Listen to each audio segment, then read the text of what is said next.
summer program, you could say that West Oakland functioned not only as my home, but as my classroom as well. I was biking every day to my job at the Prescott Joseph Center. I returned home to our home across from West Oakland Bar and intentionally live in community with my roommates who were also serving throughout the community.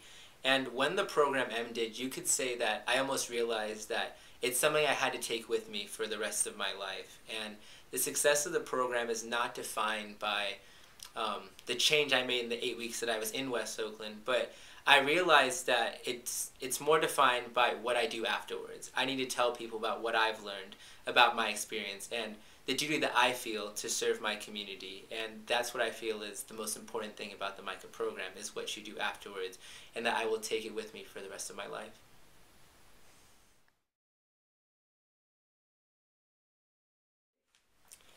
Whereas my roommates were out in the community doing direct service, my position at the Prescott Joseph Center was very different from that. I was sitting behind a desk for 8 hours of the day, and what I was doing was conducting research to help the Prescott Joseph Center create a family resource center in the West Oakland community. So whereas I would hear experiences about them meeting homeless individuals in the Tenderloin, or working with other community members in the garden in West Oakland, I didn't necessarily have these experiences. And at the time, it was almost a struggle for me because it was hard for me to find meaning in what I was doing, being behind a desk for 8 hours of the day. But as the MICAH program went on and I began to conduct more and more research about the community, it really helped me realize how important that aspect of service is. And research needs to be conducted to find out what the community needs. And things won't ever happen directly in the community if things don't happen behind closed doors or at a desk first. So it really just taught me about how service is something that is diverse, and how there's so many things you can do to really help your community.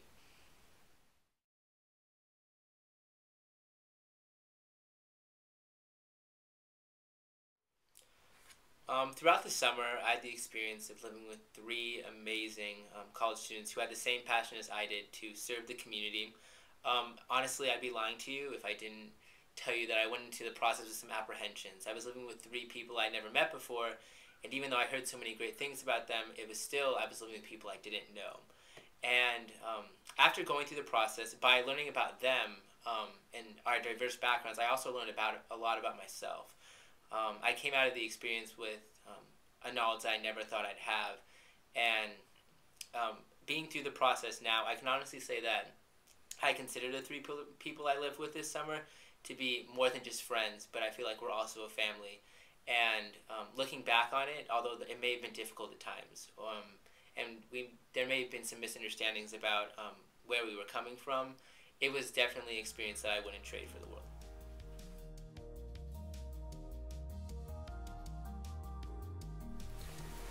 Living together with three other students from St. Mary's College was very helpful experience for me, because I was able to realize and understand the importance of communication and working with others, and bringing our money together and going shopping together, cooking together, and sharing our experiences at our internship together was it was a really helpful experience, because I was able to see their perspective about life, and it helped me grow as a person, and also helped me see the importance of communication and understanding each other and understanding others.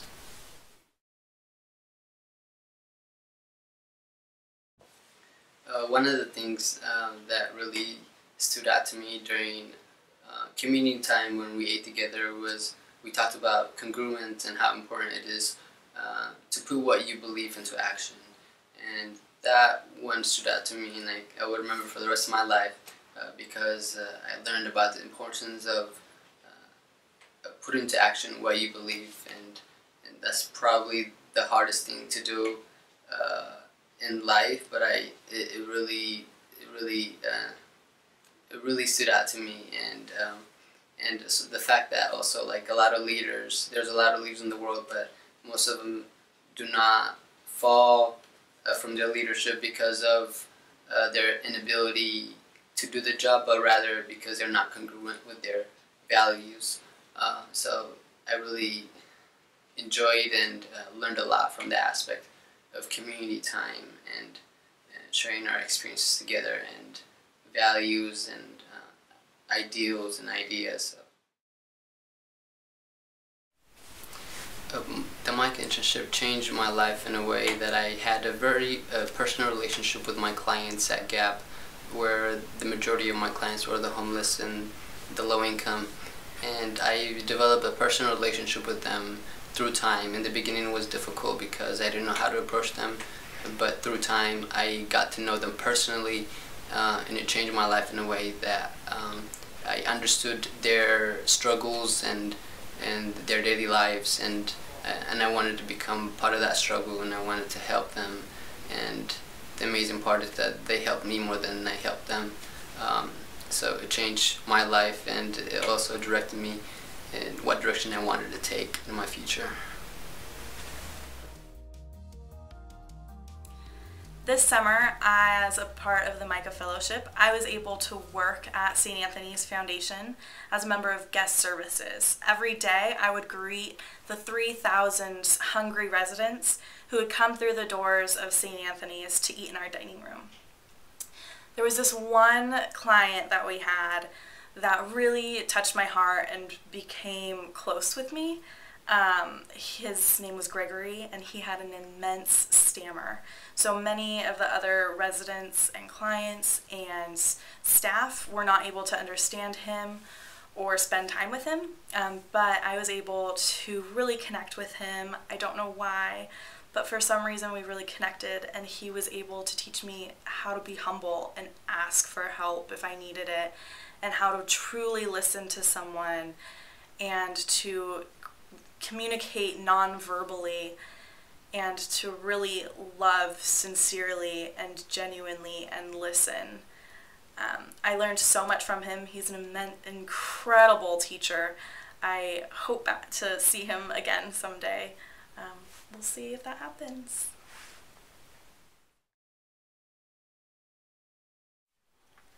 At St. Anthony's, as a member of guest services, I was able to ask the question to all of the guests of how are you doing today? The biggest response that I got from them was I am blessed. I honestly could not understand how these guests who have so little and are coming into St. Anthony's hungry, ready for a meal, could acknowledge their blessings and could truly say that they're blessed. One of my favorite things about the MICAH experience was living in West Oakland. It's a place that I've never really been before, although my family is from there. I was really able to get to know it on an intimate level, particularly the people in the neighborhood in which we lived. We went to a lot of meetings and met a lot of people while we were there, and so it was really nice to be able to see how much they had to give us and how little we had to give them. The biggest thing that I'll take away from it is how to be hospitable and to be friendly and to truly care about your neighbor. It was so nice to be able to see that example in action and to really get to know the people in the neighborhood in which we lived. When I look back at my experience in West Oakland, I know that there was a critical component of the MICAH Fellowship that really resonated with me, and it was the ideal of living simply. And of course, growing up as I grew up, I was very privileged in a lot of things I had. So when I get thrown into West Oakland and we're living on a very limited budget, 4 people living in a 2-bedroom apartment, it really causes you to really think about what's important and what you really need and what you really don't need. And so through that process, we really learned how to live simply, and through living simply, we grew spiritually, we grew in community a great amount, and we really grew in love. So I'm convinced that living simply now is a way that I need to go in order to sustain the joy that I felt living in West Oakland and living with my roommates.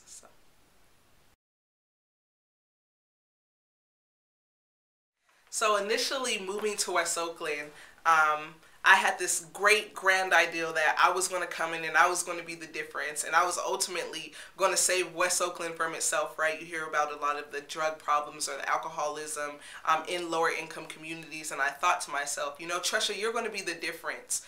But after that whole experience and living there, I realized that the key to West Oakland's success wasn't me. It was definitely community. And so through being in that atmosphere and that community and building upon things with people, not thinking that I was going to do it myself, and that very individualistic mindset that we sometimes can hold as Americans, I figured that the way to change is through community. So that's something that West Oakland taught me, and something that I'll be forever grateful for.